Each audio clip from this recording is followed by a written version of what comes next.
ওরে সন্তানেরা জানো না যে মা কেমন মায়া করে। ওরে তুমি মাকে বাড়িতে রাইখে আনন্দ করো, খবর দাও মায়ের চোখে ঘুম নাই। ওরে বাবারে কবরে রাইখে যারা আরামে ঘুমা, ওই বাবার কবরের কি হালাত। ও সন্তানেরা, বাবা যারা হারাইছো দুই ফোঁটা চোখের পানি ছেড়ে কাঁদো, আর আমার মালিকের দরবারে দোয়া করো। ওই মা বাবার চোখের পানি আর দোয়া ছাড়া তুমি টাকা পয়সা বাড়ি গাড়ির মালিক হতে পারো নাই। ওই মা বাবারে কবরে রাখিয়া নিষ্ঠুরের মতো কেমনে ঘুমাও। ওই মা বাবার জন্য কি মায়া হবে না রে নিষ্ঠুর?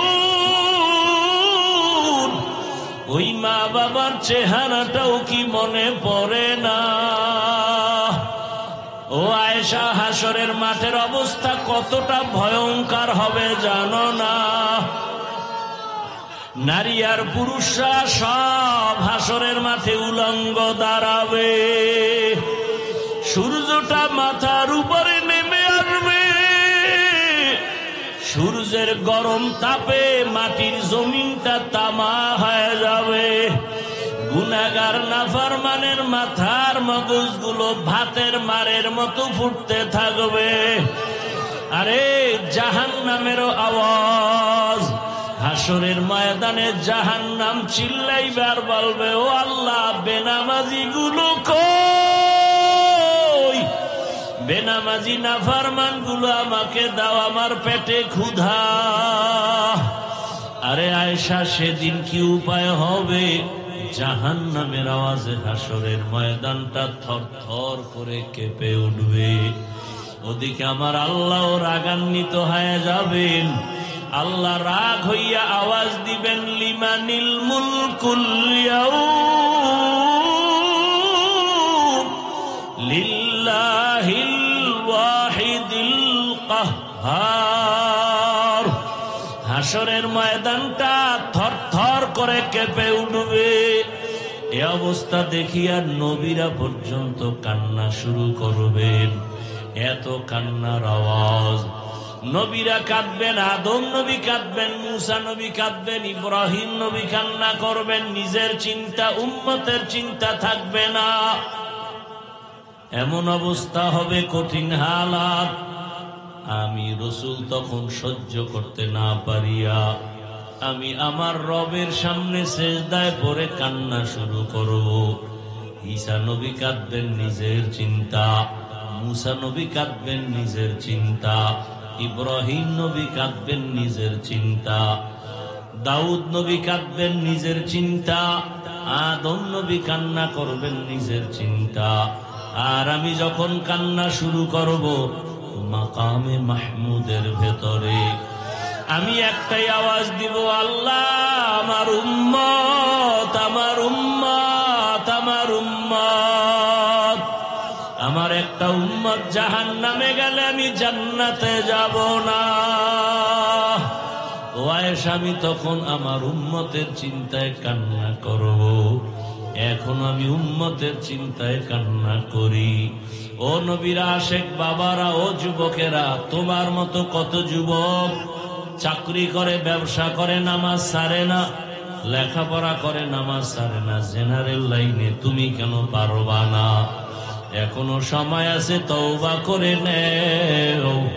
মরিয়া গেল আর নামাজ ছাড়বা না, দাড়ি কাটবা না, বেপরদায় চলবা না, মা বাবার সাথে বেয়াদবি করবা না, শিক্ষকের সাথে বেয়াদবি করবা না।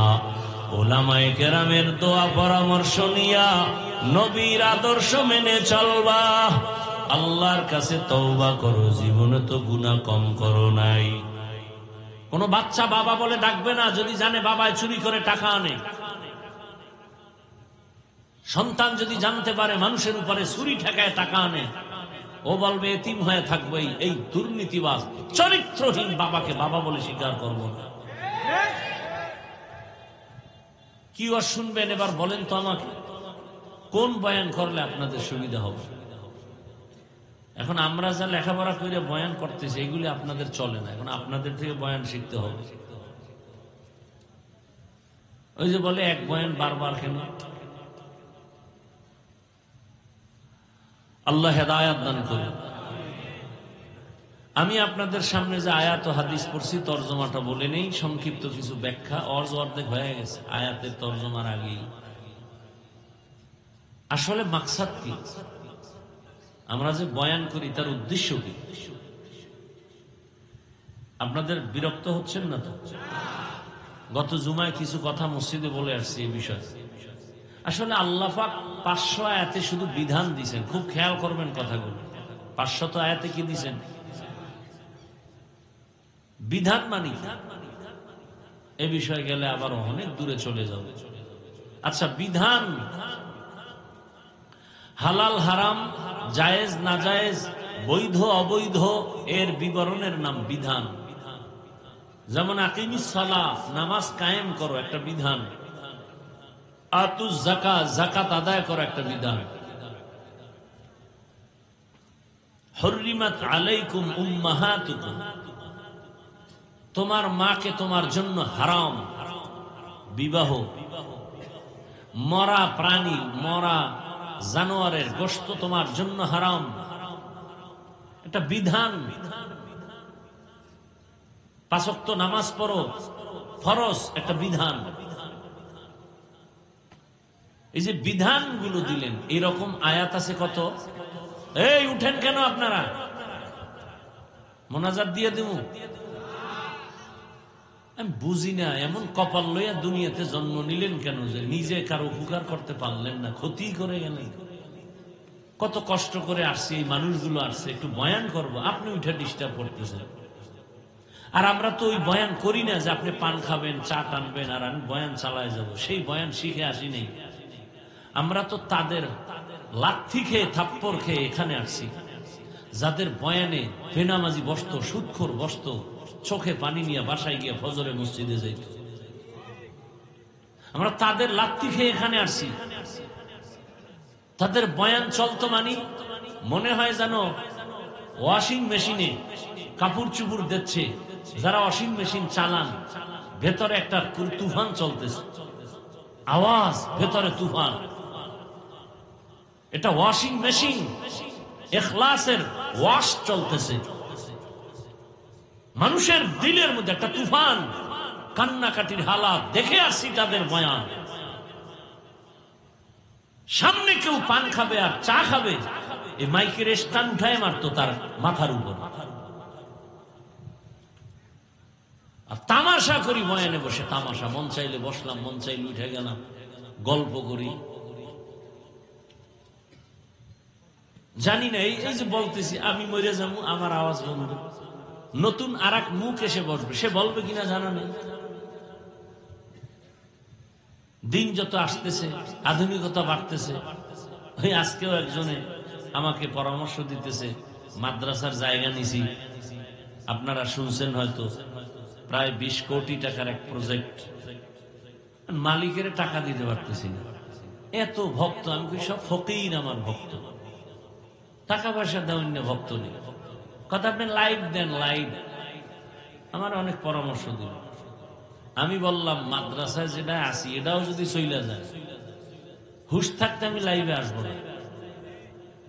দেখি আমার আল্লাহ কি করে। জায়গা যদি মালিক লয়ে যায়, নিয়ে যায়, লাগবে না আমার জায়গা। মাদ্রাসা করা ফরজ না, তো কইরে ফেলছে।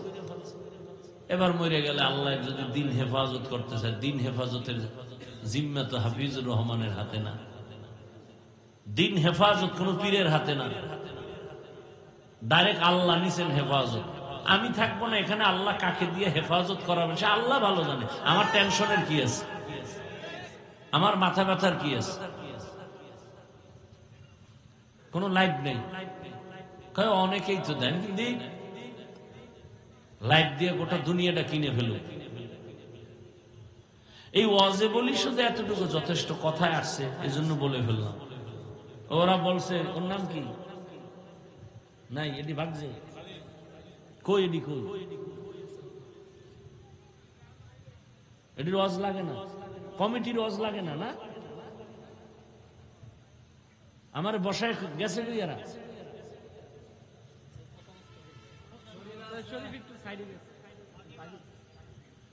কমিটির লোকগুলোর বয়ান শোনার দরকার নেই।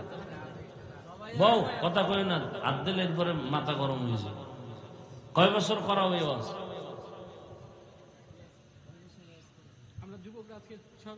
6 বছর। দাড়ি কই, নামাজ কই, টুপি কই, কি ওয়াজ করা? আল্লাহ সবাইকে হেদায়েত দান করুন। তো শরীফ আমার প্রিয় মানুষ মাদ্রাসায় যায় প্রতি মাসের দ্বিতীয় শুক্রবার, মাদ্রাসা ইসলাহি ইজতেমা হয়। সারা রাত আমি ওখানে বসে থাকি, সারা রাত। ওই দিন আর বাহিরে কোনো ওয়াজ নেই। এত ডিস্টার্ব যে কেন করো? এই আবেগগুলো কই থাকে?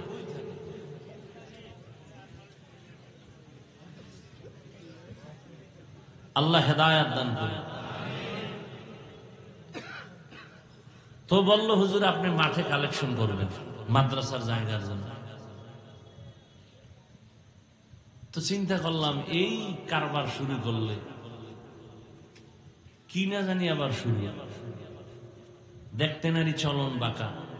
বাংলাদেশে একজন ব্যক্তি আমি, যার সর্বাঙ্গে ঘা, চতুর্মুখী তুফান চলে এই ব্যক্তিটাকে নিয়ে। বাইরের লোক, ভিতরের লোক, ডাইনের লোক, বামের লোক পারে না তাজা মাটি দিয়ে ভালো। আল্লাহ হেদায়েত দান করুন।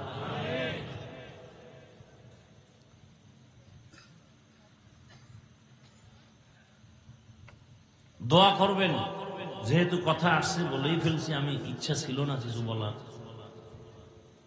মাদ্রাসার জায়গাটা ও মালিক বারবার টাকা চায়। আমি সাইনবোর্ড লাগাইছি, দিতে না পারলে কি করার? সাইনবোর্ড নিয়ে অন্য জায়গায় বিক্রি করে ফেলো, কি করতে পারি আর?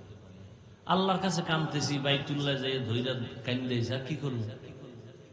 ওরে বললাম আজকে মাগরিবের পর যে কইছে আপনি লাইভে আসেন। আমি আচ্ছা বলতো পটিয়া মাদ্রাসা কোন লাইভে এত বড় হয়েছে বল?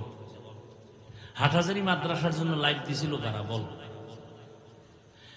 নানুপুর পিসাবের মাদ্রাসার লাইভ দিছে কে বল? মালিবাগ মাদ্রাসা, যাত্রাবাড়ি মাদ্রাসা, বসুন্ধরা মাদ্রাসার জন্য কারা লাইভ দিছিল বল? পাগল হয়ে গেছে লাইভ দেওয়ার জন্য। আর কিছু ব্যক্তি তো লাইভ বয় হয়ে গেছে, লাইভ বয়। এর মোবাইল আছে, পারে না বাথরুমে গিয়ে লাইভ দেয়। আর দেয়ও ও যার সাথে আকাম করে মোবাইলে, হেরে তো লাইভ দেয়। আল্লাহ হেদায়েত দান করে। যেই লোকটা ঘরের রুমে বসে সারাটা রাত মোবাইলে শুধু গুনাহ করে, চোখের গুনাহ, হাতের গুনাহ, অন্তরের গুনাহ, সারাটা রাত। কখন 2টা বাজলো, 3টা বাজলো, রাত্র 4টা বাজলো, খবর নাই। ফজরের আজান হবে হবে ঠিক সেই সময় ঘুমে চাপ দিচ্ছে, মোবাইল ফিরে গেছে, এক ঘুমে 10টা। এই যে এখানে এত আশেকে রসুল বসা, আজকে ফজর পরে নাই, জহুর পরে নাই, আসর পরে নাই, মাগরিব পরে নাই, এশাও পরে নাই, কালকে ফজর পড়বে কিনা এর কোনো গ্যারান্টি নাই। চায়ের দোকানে বয়ে বলবে সব হুজুরেরা খারাপ, সে একাই মাত্র ভালো, সব হুজুর খারাপ। হুজুরেরা কেন রাস্তায় নামবে? হুজুরেরা কেন রাজনীতি করবে? দোষের আর শেষ নেই। ওই এক বেড়া বেডি স্বামী মোটামুটি বুজুর্গ, কিন্তু কপাল খারাপ, বউটা ওই রকম বুজুর্গ পরে। এরকম হয় না? স্বামী ভালো, স্ত্রী একটু অন্য লাইনে, স্ত্রী ভালো, স্বামী আবার অন্য লাইনে। স্ত্রী রোজা রাখছে, স্বামী রাখে না, কয় ভাত দে। রোজা রাইখা স্ত্রী ভাত পাকায় খাওয়াইতে হয় স্বামীকে, এরকম পরিবার আছে। তো ওই আল্লাহর বান্দা মোটামুটি নামাজ কালাম, বুজুর্গ, ভাগরিওয়ালা, স্ত্রী একটু আঁকা বাঁকা, আছে না নাই? দেখতেই পারে। তো একদিন দেখে ওই মহিলা ঘরের সামনের জায়গাটাকে আমগো বরিশাল ভাষায় বলে উঠান, খালি জায়গা ঘরের সামনে।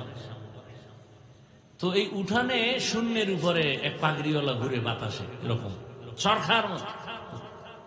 দেখে টেখা এবার কিছুক্ষণ পর নাই, রাতের বেলা ইবাদত খানা মসজিদ থেকে বুজুর্গ বাসায় আসছে। তুমি কিসের বুজুর্গ? আজকে এক নতুন বুজুর্গ দেখলাম, বাতাসে উড়ে, তুমি কিরম পারছো? তো বুজুর্গ কয়, তুমি ভালো করে দেখছো? হ্যাঁ দেখছি। ওই লোকটা তো আমি ছিলাম। ও এই জন্যই দেখছি পাও একটা বাঁকা হয়ে গেছে। বড় কঠিন হাল। এই জাতিকে ওলামায়ে কেরাম যা দিয়েছে কিয়ামত পর্যন্ত এই নিঃস্বার্থ ভাবে কেউ দিল। এরপরও ঘুরে ফিরে হুজুর খারাপ। আমি কালকেও বলছি, যেটি কয় হুজুর খারাপ, রক্ত খারাপ, চরিত্র খারাপ, ওর অন্তর খারাপ, ওর 14 গোষ্ঠী খারাপ। আল্লাহ হেদায়াত দান করে। কে খারাপ না খারাপ আল্লাহ দেখে না? তোমার পাকনামি করার দরকার কি? অন্তত আলেম ওলামাকে ছেড়ে দাও, আসমান থেকে দেখো না কি ফয়সালা আসে। দেখতে থাকো, খালি তাকায় তাকায় দেখবা। তুমি বইলে গুনাহগার হও কেন? তুমি আউযুবিল্লাহ পারো না, তোমাকে এই কথা বলো কেন? শুধু শুধু কবিরা গুনাহ নেও কেন? ছেড়ে দাও। আসমান থেকে ডাইরেক্ট ফয়সালা চলে আসবে। সীমা লঙ্ঘন করলে আর দেরি হবে, বিচারটা মরার আগে হবে। যত বড় শাইখুল হাদিস আর পাগড়িওয়ালা হোক, আল্লাহর উপরে ছেড়ে দাও।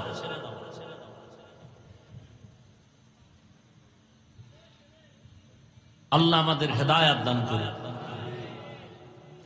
ওয়া আম্মা মান খাফা মাকাম রাব্বিহি ওয়া নাহান নাফসা আনিল হাওয়া ফাইন্নাল জান্নাতা হিয়াল মাওয়া।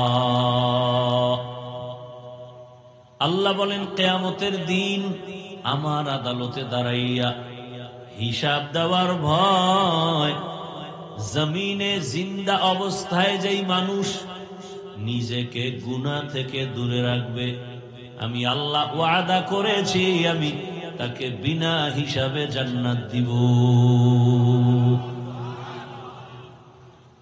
রহমতের নবী বলেন, ইত্তাকিল মাহারিম তাকুন আ'বাদান নাস। হারাম জিনিস থেকে নিজেকে ফিরাও, বাঁচাও। মানুষের কাছে তোমার মর্যাদা বেড়ে যাবে, আল্লাহর কাছেও তোমার দাম বেড়ে যাবে। নিষিদ্ধ জিনিস থেকে বাঁচো। ও ভাই, চোখের সামনে আপনারা দেখেন, আমার তর্জমা শেষ, এবার ব্যাখ্যা চলতেছে। আমরা আপনাদের সামনে যারা চেষ্টা করি, রসুলের আদর্শের টুপি পরেছি, আমি কোনো পিসাবের টুপি দেই নাই। আমি রসুলের আদর্শের জামা পরেছি, কোনো পীরের আদর্শ না। আমি রসুলের আদর্শে দাড়ি রেখেছি, কোনো পীরের আদর্শের দাড়ি রাখি নাই। আমি রসুলের আদর্শে নামাজ আদায় করি। শুধু আমি না, এই লাইনে আমরা যারা চেষ্টা করি, আপনাদের চোখের সামনে দেখেন তো আমরা না খায়া মরে গেছি, বলেন? চোখে আঙ্গুল দিয়া দেখায় দেই, লেখা রাখে বাসায় গিয়ে। মহামারী করোনা গোটা দুনিয়াটাকে স্তব্ধ করে ফেলল। স্কুল পর্যন্ত বন্ধ, কলেজ বন্ধ, চাকরি বন্ধ, ফ্যাক্টরি বন্ধ, বাস গাড়ি, দোকান পাট সব বন্ধ। ইতিহাস ভুলে যাবেন না, ওই সময় আল্লাহর কোরআনের একটা মাদ্রাসাও বন্ধ হয় নাই। কি মিথ্যা বলছি? একজন হুজুরেও না খায়া মরে নাই, বলিয়েন না। শিক্ষিত দুই কুলাঙ্গার সন্তান বাবাকে করোনায় যখন আক্রান্ত করে ফেলল, এক পর্যায়ে বাবা মরে গেল। সন্তান ট্রিপল মাস্ক লাগায় বসে আছে, বাবার কাছে যায় না, করোনা মরার ভয়। এলাকার গরিবদের ডাকলো, গরিবদের ডাক দিয়া বলল, কিছু টাকা দিব, বাবার লাশটা টেনে রাস্তার বাহিরে ফেলে দাও। রাস্তা টাইনে ফেলাই দিস। দরওয়াজা জানালা লক করে দিল। জানালা দিয়ে একটা নজর তাকায় দেখলো না বাবার লাশ কুকুর খেলো নাকি জানাজা হলো। যুবক বাবারা, আমার কথা যদি আমি ভুল বলি তুমি আমাকে একটু ইশারায় বললো যে এটা ভুল, আমি তওবা করে নেব। আর যদি দেখো না সত্যি, তাহলে অন্তরকে বুঝাও যে তুমি সোজা হবা কেমনে, তওবা করবা কিভাবে, সেই চিন্তা করো। জানালা দিয়া তাকাইল না বাবার লাশের খবর কি? ইতিহাস সেই সময় আমার দেশের শত শত লাশ, করোনার লাশগুলো ওলামায়ে কেরাম টুপিওয়ালারা নিজেদের কাঁধে নিলেন, গোসল করালেন, জানাজা পড়াইয়া কবরে রাখছেন। একজন হুজুরেও করোনায় মরে নাই। নগদ, বাকি বুকি কোনো কথা নাই। রোহিঙ্গা ক্যাম্পের খবর নাও। দুনিয়ার অনেকে টাকা পয়সা অনেক কিছু দিছে, কিন্তু বেশিরভাগ ওলামায়ে কেরাম দিছে নিঃস্বার্থ, বাকিরা দিছে স্বার্থের জন্য। কি স্বার্থ? এখন গিয়া কামগো ফর্ম পূরণ করে, তো টাকা দিছে, আমরা এনজিওর লোক, এনজিওর ফর্ম পূরণ করো। শেষ পর্যন্ত কিস্তিতে টাকা দিতে দিতে মানুষের লোক দেখায়, কেমন বর্ষি লাগায়। মরার আগে কিস্তি আদায় করতে পারে নাই, লাশের সামনে গিয়া এনজিওর লোকগুলো দাঁড়ায় বলে 13টা কিস্তি বাকি, দিয়া কবরে লাশ নামা। হারামে আরাম নাই। কই আমরা এত কষ্ট করে জীবন কাটাই, 5 জন সন্তানের খানা রেডি করতে খবর হয়ে যায়, অথচ মাদ্রাসায় শত শত ছাত্র, শত শত ছাত্রর মধ্যে অর্ধেক ফিরি, গরিব, এতিম, অসহায়, অথচ 3 বেলা খানা চলে, রুটিন করা খানা চলে। মানুষের কাছে ভিক্ষাও করি না, আপনাদের কাছেও ছোট হই না, বিরক্ত করি না। আল্লাহ হেফাজতের জিম্মাদারি নিছেন। দয়াময় আল্লাহ তার বান্দাদের অন্তরে মোহাব্বত বাড়াইয়া তাদের রিজিকের ব্যবস্থা করতেছেন। ছাত্রদের আগামীকাল দুপুরের খানা নাই, রাত হয়ে গেছে। হুজুরেরা পরামর্শ করলো কি করা যায়। আল্লাহর কাছে সেজদা দিয়া কান্না শুরু করো, মোনাজাত দাও। ভোর রাতে কান্না, হে মালিক, নিজের বাড়ি ঘর পরিবার ছাড়িয়া তোমার বান্দাদের সন্তানদের মানুষ বানাবার জন্য মেহনত করি, বেতন মাত্র 5-6 হাজার টাকা, তাও মাসে মাসে পাই না। আগামীকাল খানার কিছু নাই, বোর্ডিং খালি। ও আল্লাহ, আমি শিক্ষক না খাইয়া কাটাইতে পারি, কিন্তু এই ছোট বাচ্চাগুলো যারা ভোর রাত্রে উঠা কোরআন তেলাওয়াত করবে, ওদের যদি খানা দিতে না পারি, কলিজায় মানাইতে পারবো না। মোনাজাত দিয়া কান্নার পর সকালবেলা এক ভদ্রলোক মাদ্রাসায় হাজির। হুজুর, ছাত্র কত? 400। বলে এক বেলা খানা কত টাকা লাগবে? বলে আপনি যদি ভরপুর খানা দেন 50 থেকে 70 হাজার। বলে আপনি দুপুরের খানার আয়োজন করেন, সব টাকা আমি দিব, আমার আব্বার জন্য দোয়া করবেন, আমার মা অসুস্থ দোয়া করবেন, আমার ব্যবসায় ঝামেলা দোয়া করবেন। হুজুরেরা তারে জোর করে নিয়ে আসে। কে পাঠাইছেন? গরতাওয়াক্কুল মিকুনি হার সবহশান মিরাসানাত রিজকে তু আজলা মাকাম জুজবা হাকচি জে মাখাজ ইনসুজা ফজলে উআ মস্তে দর জুমলা জাহা।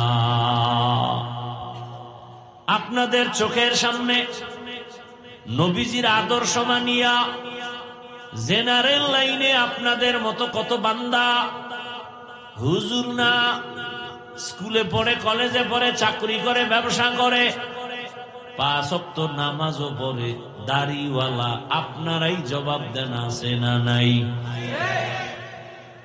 অশান্তিতে আছে। নবীর আদর্শের কারণে তাদের এখনো সম্মান। উলামায়ে কেরামের মোহাব্বত অন্তরে জমা করে, চাইলে অনেক হারাম খাইতে পারে, কিন্তু খায় না। কার ভয়? এই ভয়টা যতদিন অন্তরে আসবে না, ততদিন পর্যন্ত ওই বান্দার দুনিয়ায় কোনো শান্তি আসবে না, গুনাহ থেকেও বাঁচতে পারবে না। ও ভাই, আপনি অন্যায় করেন, শিশু বাচ্চার কোনো দোষ আছে? তাও জ্বরে আর হাত পাও বাঁকা হইল কেন? এই সন্তানের মা বাপ, শিশু বাচ্চার তো কোনো গুনাহ নাই, ওর কিডনির সমস্যা কেন? ওই বাচ্চার কেন ক্যান্সার হয়? ওই বাচ্চা কেন পড়ে গিয়া হাত ভাঙ্গে, পাও ভাঙ্গে? একমাত্র কারণ, আপনি মা বাবার গুনাহের কারণেই শাস্তি পায় সন্তান। আপনার গুনার কারণে। ভাইরা আমার, পয়গম্বর সুলাইমান গোটা দুনিয়া পরিচালনা করেছেন। এ ঘটনা কোরআনে আছে না নাই? আমি কিন্তু আগেই বলছিলাম, আপনি মানেন বা না মানেন, সত্য কথাটার সাপোর্ট দিয়ে পারবেন না? পারবেন? পয়গম্বর সুলাইমান গোটা দুনিয়া পরিচালনা করেছেন। কথাটা কোরআনে আছে না নাই? বাসুলাইমা দাদে মুলক সরওয়ারি, বাসুলাইমা দাদে মুলক সরওয়ারি, খদমতি খাতে মশদে ওয়াপুরি। ভাইরা আমার, ইউসুফ নবী মিশরের অর্থমন্ত্রী নিয়ে দায়িত্ব নিয়ে পালন করেছেন। ঘটনা কোরআনে নাই? আপনারা ইসলামটাকে মনে হয় দুর্বল মনে করেন না? আপনারা কি ইসলামটাকে দুর্বল মনে করেন? আল্লাহর কোরআনটাকে কি দুর্বল মনে করেন? আল্লাহর কোরআন দুর্বল না, কিন্তু যারা বলেন যে সব বিষয়ের সমাধান আল্লাহর কোরআনের ভেতরে আছে, কিন্তু রাষ্ট্রের ব্যাপারে কোরআনে কিছু নাই, মানে ওটার কেমনে কয় জানেননি? ইসলামের রাজনীতি নাই। তার মানে আপনি বুঝায় দিলেন আল্লাহর কোরআন, ইসলাম সব দিক থেকে পরিপূর্ণ, রাষ্ট্রের ব্যাপারে কোরআন দুর্বল। আপনার কথায় প্রমাণ হইল রাষ্ট্রের ব্যাপারে ইসলাম দুর্বল। আসলে কি আল্লাহর কোরআন দুর্বল?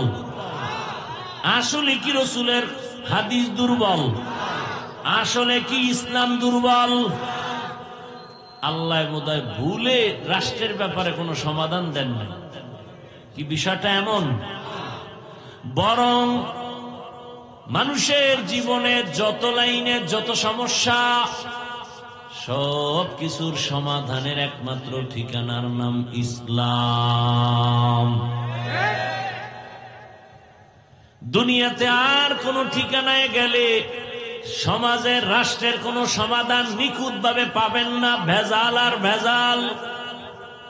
একমাত্র নিখুঁত ভাবে ইহকাল পরকালের সব সমস্যার সমাধান, ঠিকানার নাম কি? দীনিয়াল ইসলাম দীনু মওকাহু, আরজু কুফরানান আফওয়ান ইনদাহু, মুক্তাদায়া নবিয়ুন ওয়া সাহবুহু, নুজুমুন লিল হিদায়া ফি জামাহু। আরে মুসলমান দাবি করেন, নামাজ যদি নাও পড়েন কিন্তু ইসলামটাকে খাটো করেন কেন, বা কেউ করে মেনে নেন কেন? এই মেয়ে, আপনি নামাজ পড়েন না, আপনার বউ পর্দা করে না, এই জন্য বউরে কি কেউ কারো কাছে ছোট করে? বলেন না কেন? বরং কেউ করতে চাইলেও তো বাঁচাবার চেষ্টা করে। কথা ঠিক না? আপনার রসুলকে আপনি ঠিক মতো মানেন না, কিন্তু আপনার সামনে রসুলকে যদি কেউ খাটো করতে চায় আপনি সেটা সহ্য করেন কেন? ইসলাম পরিপূর্ণ এক বিধান, এক ইসলাম জীবনের ব্যবস্থা, সব সমস্যার সমাধানের ঠিকানা। কেউ যদি ছোট করতে চায় আপনি বলবেন আমি নামাজ পড়ি না, দাড়ি রাখি না, পর্দা করি না, তবে খবরদার ইসলাম পবিত্র, আমার সামনে ইসলামের খাটো করলে আমি ছাড় দিব না। এতটুকু ঈমান আপনাদের নাই? আমার কথাটা বুঝেন নাই মনে হয়। আপনি নামাজ পড়েন না, দাড়ি রাখেন না, পর্দা করেন না, সেটা ভিন্ন। আপনার সামনে, আপনি তো মুসলমান, আপনি তো ইসলামের মানুষ, আপনি মানেন না ঠিক আছে, কিন্তু আপনার সামনে ইসলামকে কেউ খাটো করবে, উল্টা পাল্টা কথা বলবে, আল্লাহর উপরে তোহমাত চলে যাবে, রসুলের উপরে ট্যাগ লাগাবে, আপনার তো সাথে সাথে বলা উচিত ফারদার আর একটা বার আমার ইসলাম নিয়ে কথা বলবেন না। আমার ইসলাম আমার আল্লাহর দেয়া, কোনো ভেজাল নাই। আমি মানি না ঠিক, ইসলাম সঠিক, ইসলাম শান্তি, ইসলাম মানবতার ধর্ম, ইসলাম বৈষম্য দূর করার ধর্ম। উল্টা পাল্টা কথা বলবেন না। আমার রক্তবিন্দু দিয়ে হলেও ইসলামের ইজ্জত আমি রক্ষা করব। এর সামনে যে বাধা হবে সেই বাধার প্রাচীর ভেঙে ফেলবো। কথাটা বুঝাইতে পারছি? এই নিয়তটা বা এই ঈমানটুকু যদি থাকতো তাহলে আপনার সামনে এই কথা জীবনে কেউ বলার দুঃসাহস পাইতো না যে ইসলামী রাজনীতি নেই। আমার রসুল মদিনা রাষ্ট্র চালান নাই, তো কেন বলেন ইসলামে নাই? আপনি মানেন না, সেজন্য আপনার সাথে ঝগড়া নাই। বিরোধিতা করবেন কেন? আপনি নামাজ পড়েন না, এজন্য তো আমরা বুঝাইতেছি আদরের ভাষা দিয়া, নরম হইয়া। আপনার কাছে আমি মাথা নত করে বুঝাই, কত নরম ভাষায়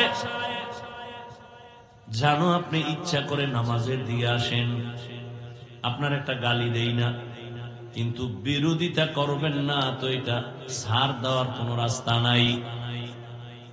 আপনি নামাজ পড়েন না, বুঝাইতেছি, আপনার সাথে কোনো ঝগড়া নাই, দেখা হলে আগে সালাম দিব, কিন্তু বিরোধিতা কেন করবেন? এটা সহ্য করা যাবে, বিরোধিতাটা সহ্য করা। আপনি পর্দা করেন না, কোনো ঝগড়া নাই, বিরোধিতা করলে আপনার সাথে আর কোনো আপোষ নেই, এখানে আর আপোষ করা যাবে। আপনি দাড়ি রাখেন না, কোনো ঝগড়া নাই, আমি আপনাকে বুকে লাগাবো, সালাম দিব, মেহমানদারি করাবো, কোনো আফসোস নেই। কিন্তু বিরোধিতা করলে আপনার সাথে আপোষ করার কোনো আইন নেই ইসলাম। খুব কঠিন কথা, কিন্তু আপনি বিরোধিতা করেন কেন? আপনি ইসলামের রাজনীতি করেন না, হাজার বার আপনাকে ধন্যবাদ, আপনার সাথে আমার উঠা বসা হবে, কথা হবে, খানা হবে, সব হবে, বিরোধিতা করা যাবে না।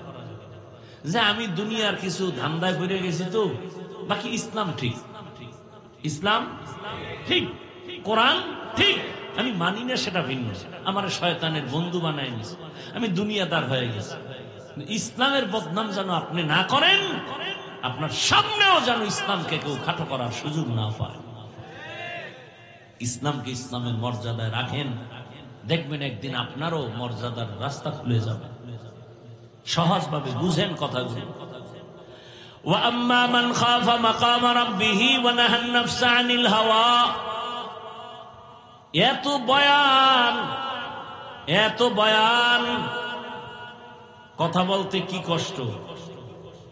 5 মিনিট কথা বলে দেখেন তো কি কষ্ট লাগে কথা বলতে। পৃথিবীতে এর থেকে কষ্টের কোনো কাজ নাই।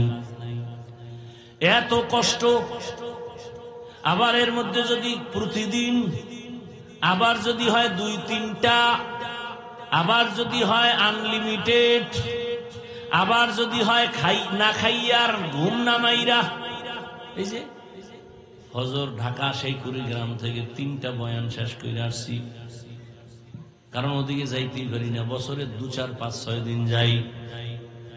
12 মাস যদি উত্তরবঙ্গে বয়ান করি শেষ করা যাবে না, চট্টগ্রাম সাইডে গেলে শেষ করা যাবে না।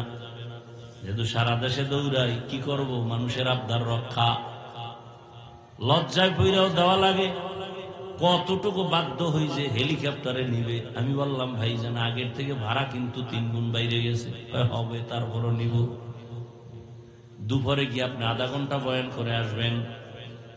দুপুরে রাত্রে বয়ান আমার ঢাকা, কিন্তু তার ওখানে দুপুরে যেতে হবে জামালপুর। ভাড়া নিবে 2.5 লাখ। এটা কপ্টার আলারা নিয়ে যাবে। আর কপ্টারের সাথে আমরা কোনো যোগাযোগ করি না। কমিটিরে বলি ওগো নাম্বার নেন, নিয়ে অফিসে যান। এয়ারপোর্টে ওদের অফিস, ওখানে গিয়ে ওদের সাথে ডিসকাস করেন সব। আমাদের সাথে এ বিষয়ে কোনো কথা নেই। কিন্তু বদনামগুলো আমাদের উপরে চলে আসে, নিতে চাই না। সব ঠিক, আমিও ঠিক, হেলিকপ্টার কি বলে কমিটি ঠিক, মাহফিল ঠিক, বয়ান চলতেছে, হাফিজুর রহমান নাই। কিও হেলিকপ্টার যাবে না, গজব কি, কুয়াশা। কেন নিচে দি সব রৌদ্র, কয় না উপরে গেলে সব অন্ধকার। হ্যাঁ নে কি বলে দাঁত জ্বালায় বই রয়েছে, ওরা যাবে না। এখন আমগো তো মাথা গরম, ইজ্জত শেষ, আর অগত টেনশন নাই। তোমার 2-2.5 লাখ টাকার জন্য আমার কোটি কোটি কোটি টাকার যন্ত্র নষ্ট করব কেন? আর কেউর দ্বারা বিচার দিবেন? এ দেশে বিচার আছে। 15 বছর জেল খাটছে, আদালত থেকে এখন বাইরে হয়েছে, তোমার কোনো দোষই নেই। তো 15 বছর এই শাস্তি দিলি কেন? এটা বোনাস। যাদের কাছে বিচার দিবেন এদেরকে টাকা খাওয়াই ওরা কনভিন্স করে রাখে। বিচার নাই। বরং দেখেন না কি পরিমাণ চেতা চেতে হুজুরেরা কেন আবার আসমানের উপরে উঠে। আমগো নবী উঠলে আমরা উঠবো না? আমগো নবী উঠে নাই কই? মেরাজ কে হামারা নবী সবএ সামাওয়াত, मेराज के हमारा नबी सबअ समावात, नहीं भूला वहाँ नबी हम गुनहगार उम्मत, नहीं भूला वहाँ नबी हम गुनहगार उम्मत। रहमतेर नबी के আমার আল্লাহ বাহনের মধ্যে চোখের পলকে নিয়ে গেলেন। 7 আসমান, আরশ, কুরসি, লৌহ, কলম সব কিছু ভেদ করাইয়া আমার নবীরে আল্লাহ তার বাড়িতে নিয়া আল্লাহর সামনে বসাইয়া মজার মজার কথা বলেছেন। সুবহানাল্লাহ। না মজার মজার কথা বলেছেন। নবীকে আবার হাদিয়াও দিয়েছেন। এই যে 5 বেলার নামাজ আমরা আদায় করি, এটা মেরাজের হাদিয়া। 50 ওয়াক্ত নামাজ আমার মায়ার নবীর উম্মতের হাদিয়া দিছেন আমার আল্লাহ। নবী ভয় পাইছেন আমার দুর্বল উম্মতরা এগুলো আদায় করতে পারবে না। 50 ওয়াক্ত নামাজ থাকলে কি করতেন? বহু আগে মরিয়া যেতেন। 5 ওয়াক্ত লয়ে টানাটানি। ভাই আজান হয়েছে, কি নামাজ পড়ব? আমার পেরেশানি বাইরে গেছে। কিও আমি একা ওই অন্ধকার কবরে কিভাবে থাকি? নামাজ পড়ে আগে টেনশন দূর করি।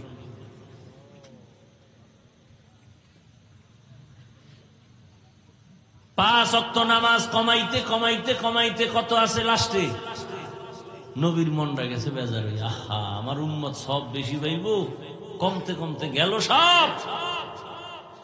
রহমতের নবী বলেন, আমার অন্তরে দুঃখ, আমার উম্মতের সওয়াব কমে গেল। আল্লাহ বলেন, ও পয়গম্বর আপনি উম্মতের জানায়া দেন 5 বেলার নামাজ যদি আদায় করে আমি পুরা 50-এরই সওয়াব দিয়ে দিব। মাকুন সুসুতি নামাজে পাঞ্জে গানা ফাওয়াইলুল লিল মুসাল্লিনা আল্লাযীনা মুমিনারা ইনামাজ ইমদাদ দা ইস্তাঈনু আয়াতে কুরআবা। এই ভলিউম বাড়া। কষ্ট হয় আপনাদের? আচ্ছা কি কষ্ট বলেন তো, একটু বইয়া রয়েছেন এই তো। মানে কষ্ট এতটুকু যারে এতক্ষণ বাইরে থাকলে মোবাইলে কত দুনিয়া ঘুরে লাগে, এইটা ভাবলাম না। এই তো ভাইরা আমার, তো 12 মাস মোবাইল দেখছেন, একটা দিন আল্লাহর জন্য দেন না। আল্লাহর কাছে দোয়া করেন, এই বসাটাও যদি আপনার ইখলাসের সাথে হয়, আল্লাহ বলবেন যাও আমার আলেম রে, তুই ভালোবাসা কোরআনের মহব্বতে বয়ান শুনছো, আমি আল্লাহর স্পেশাল পাওয়ারে তোকে বিনা হিসাবে জান্নাত দিয়ে দিলাম। আতিনা ফি দারে দুনিয়া না হাসান, আতিনা ফি দারে উকবা না হাসান, ইয়া গিয়াসাল মুস্তাগীসি নাহদিনা লিফতিখারা বিল উলুমি ওয়াল গিনা। হর গরিদে নেকো তু তৈয়ার হে, जो न मांगे उससे तू बेजार है। ও আমার কলিজার যুবক বাবারা, বৃদ্ধ বাবাজিরা, পর্দার আড়ালের মা বোনেরা,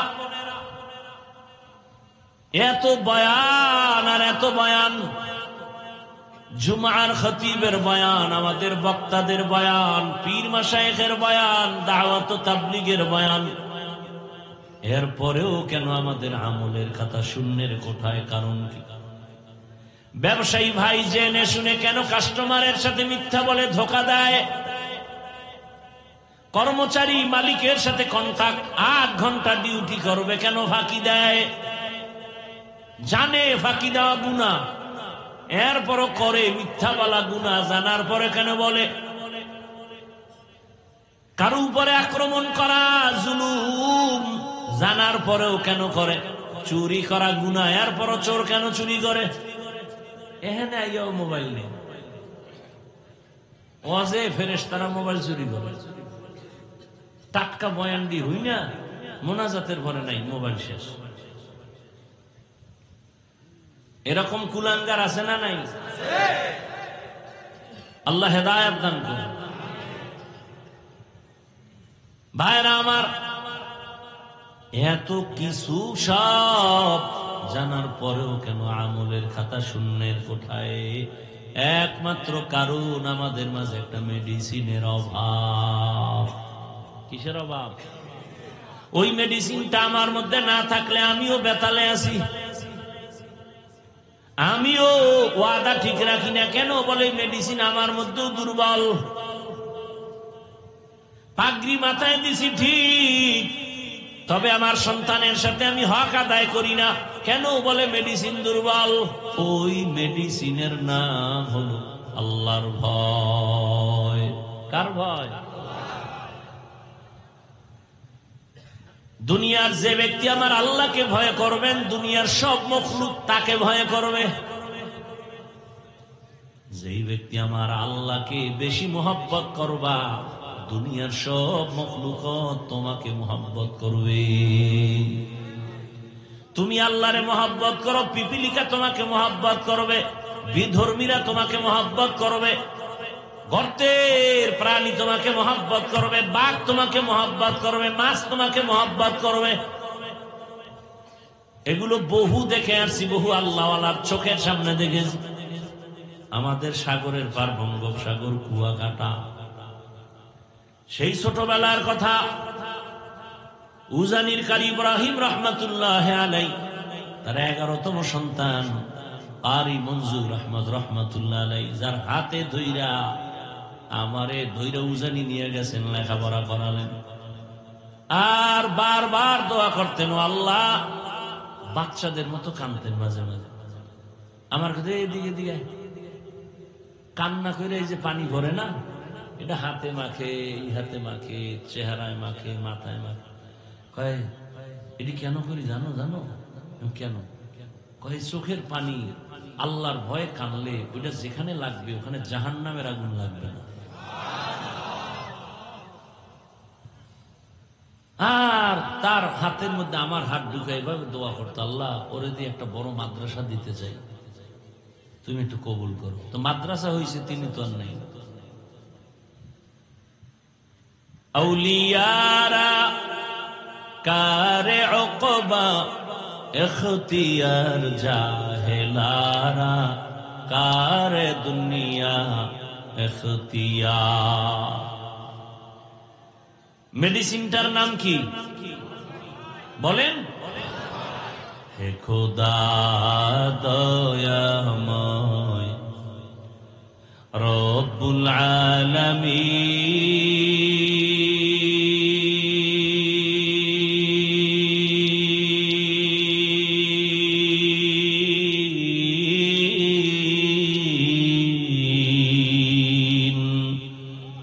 জীবনে মরণে ভয় কি হবে সেই দিন, হে খোদা, হে খোদা দয়াময় রব্বুল আলামিন,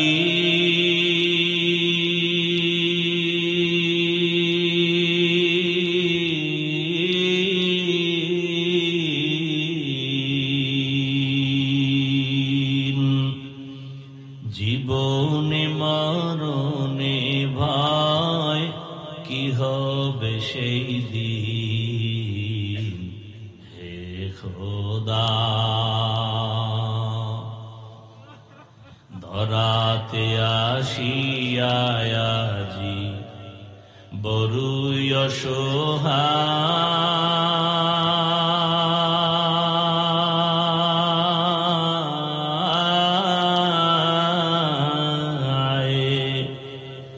ইহকালের মায়া জালে অন্ধ যে সবাই।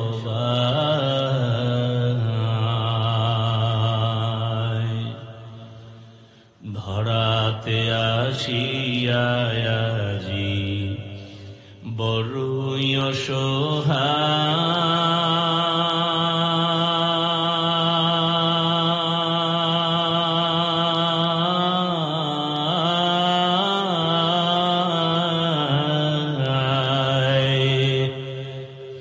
ইহকালের মায়া জালে অন্ধ যে সবাই।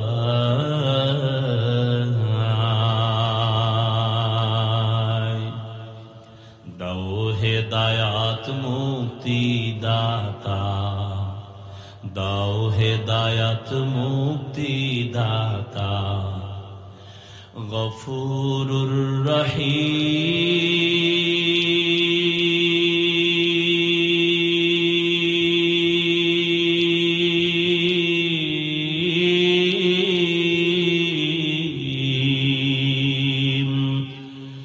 জীবনে মরণে ভয় কি হবে সেই দিন, হে খোদা,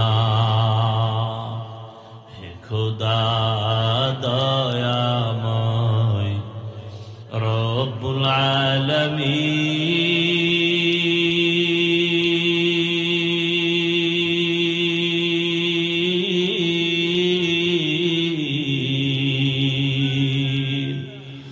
জীবনে মরণে ভয় কি হবে সেই দিন, হে খোদা। या इलाही मुझसे मुझको दूर कर, ताकि देखो मुझ में तुझको एक नजर। এরে আল্লাহর বান্দারা, আমরা আপনাদের পাও ধরে ধরে ধরে ধরে বুঝাই, তাবলীগ ওয়ালারা বুঝায়, পীর মাশায়েখরা আপনাদের পেছনে দৌড়ায়, নামাজ পড়ে কান্না করে। টুপি পরি, দাড়ি রাখি, পর্দা করি, হালাল খাই, এরপরও সকলের চোখে পানি আর কান্নার আওয়াজ। এমন একজন আলেম নাই যে কাঁদে না। আল্লাহর কাছে কেমনে দাঁড়াবো? নামাজ, রোজা, তেলাওয়াত, টুপিদারি ঠিক রাইখা যদি আমরা কান্না করি আর আপনাদের কাছে দোয়া চাই আর ক্ষমা চাই, আপনারা যারা নামাজ পড়েন না আপনাদের উপায় কি? আপনারা যারা পর্দা করেন না বলেন আপনাদের কি হালাত হবে? একটু চিন্তা করছেননি? আরে জান্নাতের টিকিট হাতে পাইছেন 10 জন সাহাবা। প্রথম হযরত আবু বকর, দ্বিতীয় হযরত ওমর, তৃতীয় হযরতে ওসমান, চতুর্থ হযরতে আলী রাদিয়াল্লাহু আনহুম আজমাইন। জান্নাতের টিকিট তাদের হাতে জমা। তাদের আমল কত সুন্দর, নামাজ কত সুন্দর, তেলাওয়াত কত সুন্দর, তাদের ইখলাস আর তাকওয়া কত সুন্দর। এরপরেও সারাটা জীবন কান্না করে কাটাইছেন। আল্লাহর দরবারে কেমনে দাঁড়াইয়া হিসাব দিব? আল্লাহ তো এই কথাই বলছেন, ওয়া আম্মা মান খাফা মাকামা রাব্বিহি ওয়া নাহান নাফসা আনিল হাওয়া ফাইন্নাল জান্নাতা হিয়াল মাওয়া। আমার আদালতে দাঁড়াইয়া হিসাব দেওয়ার ভয়। যে দুনিয়াতে গুনাহ ছাড়বি তোকে বিনা হিসাবে জান্নাত দিব। আরে দুনিয়ার মামলা খাইয়া যদি শুনে আগামী 20 দিন পরে আমার আদালতে হাজিরা, উকিল কয় সাবধান, জানি না রায়টা কোন দিকে হয়। 20 দিন আগের থেকে আপনার আমার ঘুম বন্ধ, টেনশন। মামলায় যদি বিচারক আমার রায়টা উল্টা দেয় উপায় কি? খানাও নাই, স্ত্রী কয় এমন কেন করো, কয় ভালো লাগে না। আদালতে 20 দিন পরে আমার হাজিরা, ওই চিন্তায় ঘুম নাই, খানা নাই। কিন্তু সকল আদালতের বড় আদালত কিয়ামতের আদালত। কেমন আদালত? আম্মা জান আয়েশা বলতেছে, বলবো?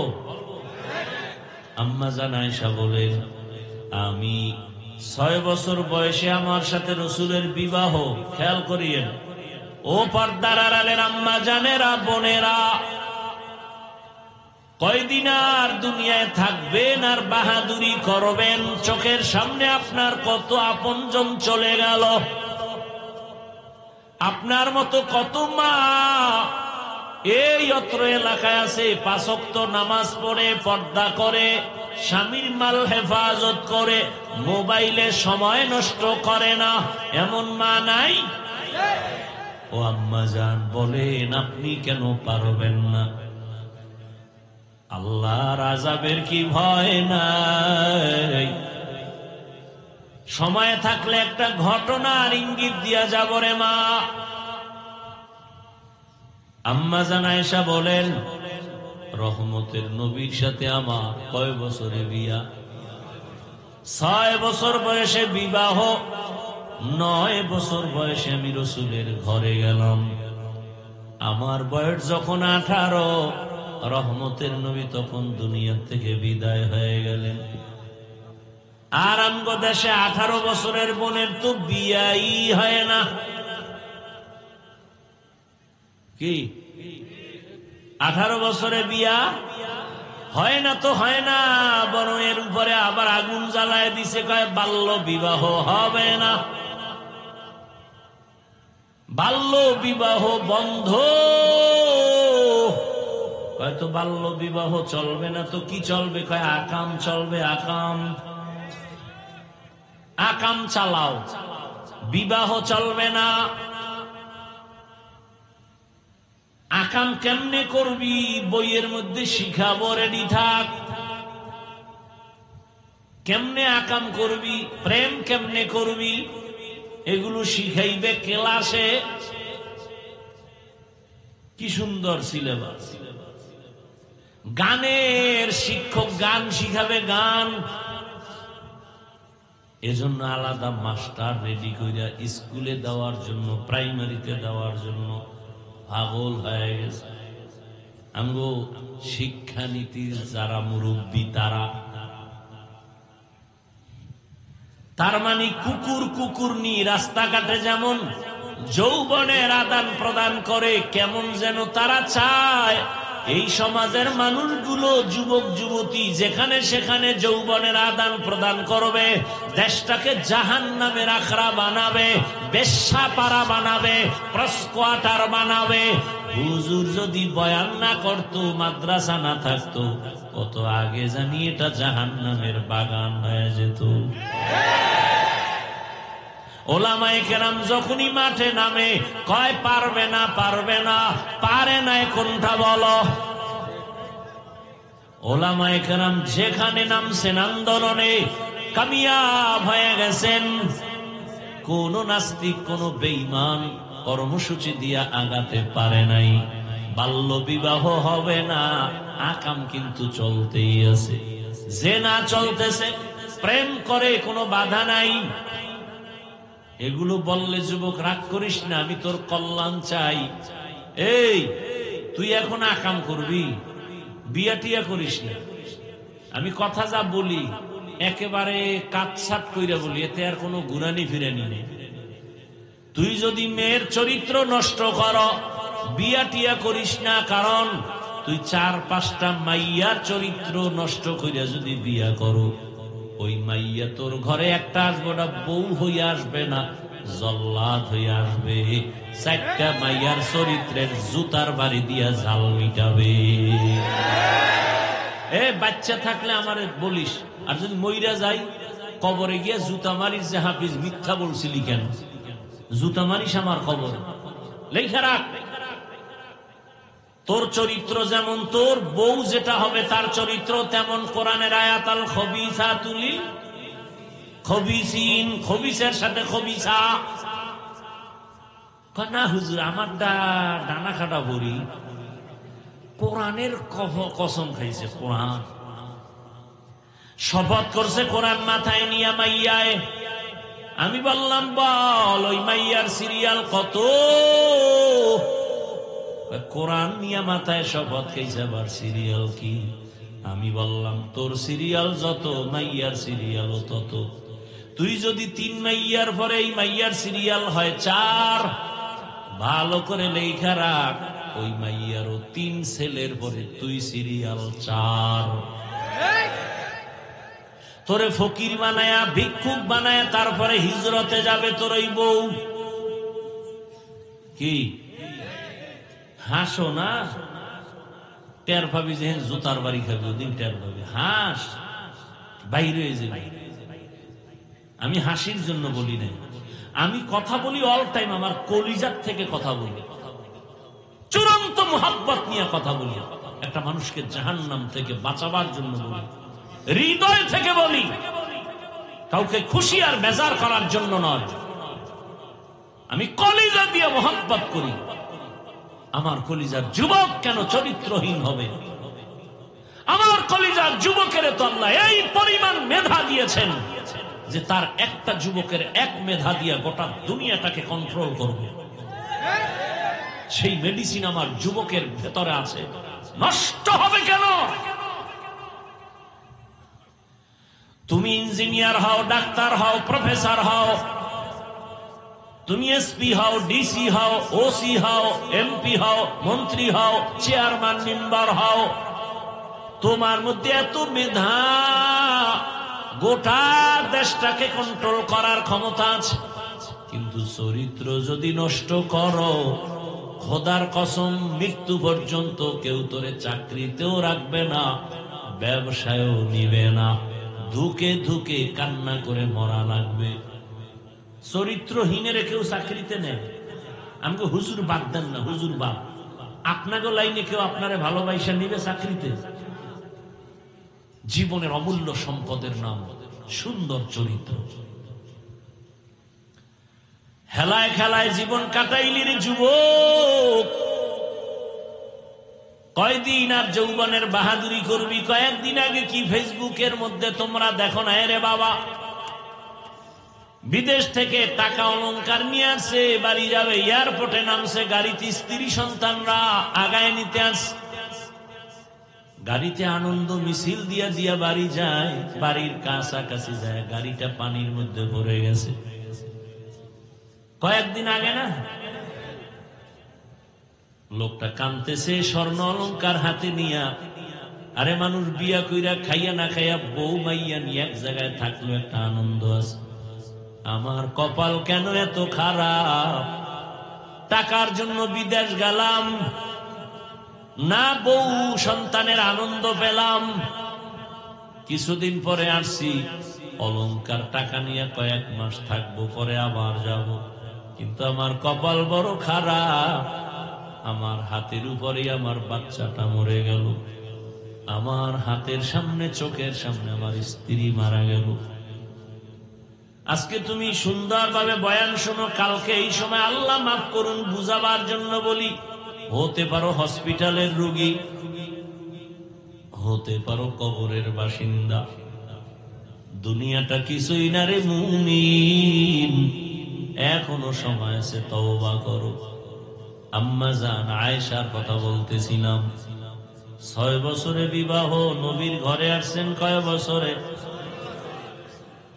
18 বছর বয়সে রাসূল দুনিয়া থেকে চলে গেলেন, নবীর ঘর করলেন আম্মা জান কতদিন? কি মাত্র 9 বছর। এই 9 বছরে আম্মা জান নবীর দোয়া পাইয়া কতটুকু আগায় গেছেন। দুনিয়াতে যত তাফসীর করনেওয়ালা, কোরআনের প্রথম তাফসীর করনেওয়ালা আম্মা জান আয়েশা। আম্মা জান আয়েশা বলেন, আমি 2000-এর উপরে হাদিসের হাফেজা হয়ে গেছি। আপনারা কয়টা পারেন? আম্মা জানরা কয়টা পারেন? হ্যাঁ, জিন্দেগি মে বন্দেগি তু করনা হে, জিন্দেগি বে बंदगी शर्मिंदा है, जिंदगी बे बंदगी शर्मिंदा है। दुनिया में हो दुनिया का तलबगार ना हो, बाजार से गुजार हो खरीदार ना हो। एक मिसले कागज फूल है, ये दुनिया एक मिसले कागज फूल है, जिंदगी में बंदगी तू करना है, जिंदगी बे बंदगी शर्मिंदा है, जिंदगी बे बंदगी शर्मिंदा है। এরে আমার যুবক বাবারা, বৃদ্ধ বাবাজিরা, পর্দার আড়ালের মা বোনেরা, আম্মা জান বলেন, আমি মাঝে মাঝে তাকায় দেখি আমার হুজরায় বসে রহমতের নবী গুন গুন করে কান্না করেন। আমি ভয় পাইতাম, রহমতের নবী কেন আমার রুমে কান্না করেন? না জানি আমার থেকে কোনো বেয়াদবি হয়ে গেল। একদিন আম্মা জান গিয়া নবীর পার্শ্বে গিয়া আস্তে করে বললেন, ইয়া রাসূলুল্লাহ, আপনি আমার রুমে কাঁদেন কেন? প্রায় সময় দেখি কাঁদেন। বলবো কষ্ট হইতেছে আপনাদের? আর অল্প টাইম। আম্মা জান বলেন, ইয়া রাসূলুল্লাহ, কোন বেয়াদবি হয়ে গেল নাকি? কাঁদেন কেন? রহমতের নবী বলেন, ও আয়েশা, দুইটা কথা যখন আমার বেশি মনে পড়ে তখন আমি চোখের পানি ধরে রাখতে পারি না রে আয়েশা। এক, খাদিজার কথা আমার মনে পড়লে বেশি কান্না আসে, কারণ আরবের ভেতরে আমার সবাই দুশ্মন। আমি যেই রাস্তা দিয়া যাই, গিয়া কিছু দূর দেখি রাস্তায় কাঁটা দিয়ে আটকানো, আমারে হাঁটতে দেয় না। আমার বাড়িটারে কতবার আটকাইছে, আমাকে জবাই করবে। তায়েফের ময়দানে গেছি কালেমার দাওয়াত দেওয়ার জন্য। কাফের বেঈমানেরা বাচ্চাগুলোকে বলে, ওই মক্কার পাগল আসছে, পাথর মেরে তাড়ায় দাও। বাচ্চাগুলো ছোট ছোট পাথরগুলো বৃষ্টির মতো মারা শুরু করলো। ও আয়েশা, জানো না আমার শরীরের মধ্যে মশা মাছি পড়া আল্লাহ হারাম বানায় দিয়েছে। সূর্যের গরম আমার শরীরে লাগে না, আমি সইতে পারবো না, মেঘের খণ্ড ছায়া দেয়। আমার শরীরের ঘাম থেকে মেশকের ঘ্রাণ। ওই কাফেরের ছোট ছোট বাচ্চাগুলো আমার পিছনে এমন ভাবে শুরু করলো, ছোট ছোট পাথরগুলো যখন মারতেছে, আমার নরম শরীর থেকে রক্ত বের হওয়া শুরু হলো। রক্ত পড়িয়ে আমার জুতা পর্যন্ত আটকায়া গেছে। আমি চোখের পানি ছাড়ি আর কান্না করি, আর আমার দিল থেকে দোয়া করি, হে মালিক, এই এলাকার মানুষগুলো বুঝে না, চিনে না, ও আল্লাহ ওদের হেদায়াত দাও। আমি মক্কার দিকে আগাই আর চোখের পানি ছেড়ে কাঁদি। হঠাৎ করে জিব্রাইল আমিন এসে হাজির হয়ে গেছে। আল্লাহ পাঠাইছে, যাও জিব্রাইল, আমার নবীর কান্না আমি আল্লাহ সহ্য করতে পারি না, আমার মায়ার নবী কাঁদে, যাও আমার নবীর গিয়া বলো এখন যদি অর্ডার দেয় তায়েফের জমিন উল্টাইয়া সব মানুষগুলো মারিয়া ফেলাও। কেমন মায়ার নবী! মায়ার নবী বলে, ভাই জিবরাইল, তায়েফের মানুষের মারিও না, ওরা আমাকে চিনে না, জানে না। যদি ওরা জানতো আমি দুনিয়ার ইয়তীম, দুনিয়াতে আসিয়া বাবা বলে ডাক দিতে পারি নাই, বাবার চেহারাটাও দেখতে পারি নাই। ও আমার যুবক বাবারা, অনেকে গ্রামের বাড়ি সারিয়া ঢাকাতে কাজ করো, ওই গ্রামের মা ঘুমায় না তোমার অপেক্ষা, তোমার বাবাও ঘুমায় না। অনেকের বাবা মরিয়া গেছে, কবর থেকে দোয়া চায়, অনেকের মা মরিয়া গেছে, দোয়া চায়। আজকে যারা মা বাবারে বাড়িতে রাইখা শহরে এসে বন্ধু নিয়ে আনন্দ করো আর ঘুমাও, ওই মা বাবা তোমারে আমারে বিছানায় রাইখা কখনো ঘুমান নাই। মায়ার নবী কাঁদে, ভাই জিবরাইল, আমি বড় ইয়তীম, 6 বছরে আমি মা হারাইয়া বড় অসহায়, আমার ডানে কেউ নাই, বামে কেউ নাই। ও জিবরাইল, এদের মারিও না, একদিন যদি এরা চিনে কালেমার পতাকায় চলে আসবে। ও আয়েশা, আমি এত কষ্ট করিয়া দিনের দাওয়াত দিয়া যখন রাতের বেলা ঘরে আসতাম, যত রাত্রই হতো আমি ঘরের সামনে আসিয়া আসসালামু আলাইকুম ইয়া আহলাল বাইত কথাটা বলা মাত্র ঘর থেকে আওয়াজ আসতো, লাব্বাইক ওয়া সা'দাইকা ইয়া রাসূলুল্লাহ। খাদিজার কণ্ঠে আওয়াজ। আমি বলতাম, খাদিজা আপনি কি রাতের গভীরে ঘুমান না?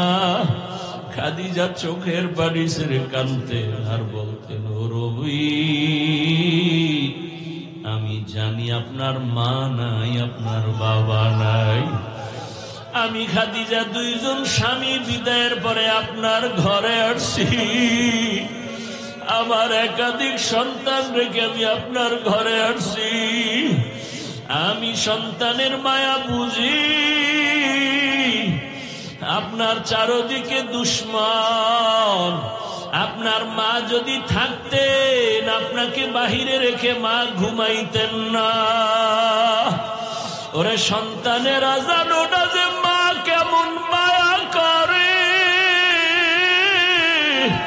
ওরে তুমি মাকে বাড়িতে রাইখে আনন্দ করো, খবর নাও মায়ের চোখে ঘুম নাই। ওরে বাবারে কবরে রাইখে যারা আরামে ঘুমাও, ওই বাবার কবরের কি হালাত। ও সন্তানেরা, বাবা যারা হারাইছো, দুই ফোঁটা চোখের পানি ছেড়ে কাঁদো আর আমার মালিকের দরবারে দোয়া করো। আল্লাহর কাছে চোখের পানি ছেড়ে বাবার জন্য দোয়া করো। ওই মায়ের ঋণ আদায় করা কোনোদিন সম্ভব হবে না। ওই মা তোমার আমার জন্য কত কাঁদলেন, চোখের পানি ছাড়লেন আর কষ্ট করলেন। ওই মা বাবার চোখের পানি আর দোয়া ছাড়াই চেয়ারে বসতে পারি নাই। ওই মা বাবার চোখের পানি আর দোয়া ছাড়া তুমি টাকা পয়সা বাড়ি গাড়ির মালিক হতে পারো নাই। ওই মা বাবারে কবরে রাখিয়া নিষ্ঠুরের মতো কেমনে ঘুমাও। ওই মা বাবার জন্য কি মায়া হবে না রে নিষ্ঠুর? ওই মা বাবার চেহারাটাও কি মনে পড়ে না? ওই মা বাবার কথা মনে পড়লে চোখের পানি ধরে রাখা যায় না। রহমতের নবী কান্না করেও আয়েশা আম্মা জান চোখের পানি ছেড়ে কান্না করেন। নবী বলেন, খাদিজা আমাকে সান্ত্বনা দেয়, ইয়া রাসূলুল্লাহ আপনি যতক্ষণ বাহিরে থাকেন আমি অপেক্ষায় থাকি কখন আসিয়া ডাক দিবেন। আমি যদি ঘুমায় যাই আপনি বাহিরে কষ্ট পাবেন, আল্লাহ বেজার হয়ে যাবে। আমি ঘুমাই না রে ইয়া রাসূলুল্লাহ, আপনার খেদমতের অপেক্ষায় আছি। ও আয়েশা, খাদিজার কষ্টের কাহিনী মনে পড়লে চোখে আমার পানি চলে আসে। আর একটা কথা আমার মনে পড়লে আমি চোখের পানি ছেড়ে কান্না করি। হাসরের ময়দানের কথা যখন মনে পড়ে, ও আয়েশা হাসরের মাঠের অবস্থা কতটা ভয়ঙ্কর হবে জানো না? নারী আর পুরুষরা সব হাসরের মাঠে উলঙ্গ দাঁড়াবে। সূর্যটা মাথার উপরে নেমে আসবে। সূর্যের গরম তাপে মাটির জমিনটা তামা হয়ে যাবে। গুনাহগার নাফরমানের মাথার মগজগুলো ভাতের মারের মতো ফুটতে থাকবে। আরে জাহান্নামেরও আওয়াজ। হাসরের ময়দানে জাহান্নাম চিল্লাইবে আর বলবে, ও আল্লাহ বেনামাজি গুলো কই? বেনামাজি নাফরমান গুলো আমাকে দাও, আমার পেটে ক্ষুধা। আরে আয়েশা, সেদিন কি উপায় হবে? জাহান্নামের আওয়াজে হাসরের ময়দানটা থর থর করে কেঁপে উঠবে। ওদিকে আমার আল্লাহ রাগান্বিত হয়ে যাবেন। আল্লাহ রাগ হইয়া আওয়াজ দিবেন, লিমানিল মুলকুল ইয়াউম লিল্লাহিল ওয়াহিদিল কাহ্হার। হাসরের ময়দানটা থর থর করে কেঁপে উঠবে। এ অবস্থা দেখিয়া নবীরা পর্যন্ত কান্না শুরু করবেন। এত কান্নার আওয়াজ। নবীরা কাঁদবেন, আদম নবী কাঁদবেন, মুসা নবী কাঁদবেন, ইব্রাহিম নবী কান্না করবেন। নিজের চিন্তা, উম্মতের চিন্তা থাকবে না। এমন অবস্থা হবে, কঠিন হালাত। আমি রাসূল তখন সহ্য করতে না পারিয়া আমি আমার রবের সামনে সেজদায় পড়ে কান্না শুরু করব। ঈসা নবী কাঁদবেন নিজের চিন্তা, মুসা নবী কাঁদবেন নিজের চিন্তা, ইব্রাহিম নবী কাঁদবেন নিজের চিন্তা, দাউদ নবী কাঁদবেন নিজের চিন্তা, আদম নবী কান্না করবেন নিজের চিন্তা। আর আমি যখন কান্না শুরু করব মাকামে মাহমুদের ভেতরে, আমি একটাই আওয়াজ দিব, আল্লাহ আমার উম্মত, আমার উম্মত, আমার উম্মত। আমার একটা উম্মত জাহান্নামে গেলে আমি জান্নাতে যাব না। ও আয়েশা, আমি তখন আমার উম্মতের চিন্তায় কান্না করব। এখন আমি উম্মতের চিন্তায় কান্না করি। ও নবীর আশেক বাবারা, ও যুবকেরা, তোমার মতো কত যুবক চাকরি করে, ব্যবসা করে, নামাজ ছাড়ে না, লেখাপড়া করে, নামাজ ছাড়ে না, জেনারেল লাইনে, তুমি কেন পারবা না? এখনো সময় আছে, তওবা করে নেও। মরিয়া গেল আর নামাজ ছাড়বা না, দাড়ি কাটবা না, বেপরদায় চলবা না, মা বাবার সাথে বেয়াদবি করবা না, শিক্ষকের সাথে বেয়াদবি করবা না, ওলামায়ে কেরামের দোয়া পরামর্শ নিয়া নবীর আদর্শ মেনে চলবা। আল্লাহর কাছে তওবা করো, জীবনে তো গুনাহ কম করো নাই। মা বোনেরাও আল্লাহর কাছে তওবা করেন, জীবনে আর বেপরদায় চলবেন না, নামাজ ছাড়বেন না, আর কোনদিন স্বামীর মাল নষ্ট করবেন না, আল্লাহর হুকুম নবীর আদর্শ মেনে জীবন চালাবেন, একটা আদর্শ সন্তানের মা হইয়া কবরে যাবেন। আল্লাহ আমাদের সবাইকে তওবাওয়ালা জীবন দান করেন, তওবার উপরে মজবুত হইয়া চলার মতো তৌফিক আমাদের দান করেন, আমিন। আলহামদুলিল্লাহি রাব্বিল আলামিন, ওয়াসসালাতু ওয়াসসালামু আলা সাইয়্যিদিল আমবিয়া ওয়াল মুরসালিন ওয়া আলা আলিহি ওয়া আসহাবিহি আজমাইন। ইয়া আরহামার রাহিমিন, ইয়া আরহামার রাহিমিন, ইয়া আরহামার রাহিমিন। রব্বিরহামহুমা কামা রব্বায়ানি সগীরা। আল্লাহুম্মা ইন্নাকা আফুউন কারীম তুহিব্বুল আফওয়া ফা'ফু আন্না। আল্লাহুম্মা ইন্না নাসআলুকা রিযাকা ওয়াল জান্নাহ ওয়া নাউযু বিকা মিন সাখাতিকা ওয়ান নার। আল্লাহুম্মা ইন্না নাউযু বিকা মিনাল বারাসি ওয়াল জুনুনি ওয়াল জুযামি ওয়া সাইয়্যিল আসকাম। ইয়া আল্লাহ, আমরা গুনার বোঝা নিয়ে আপনার দরওয়াজায় হাজির।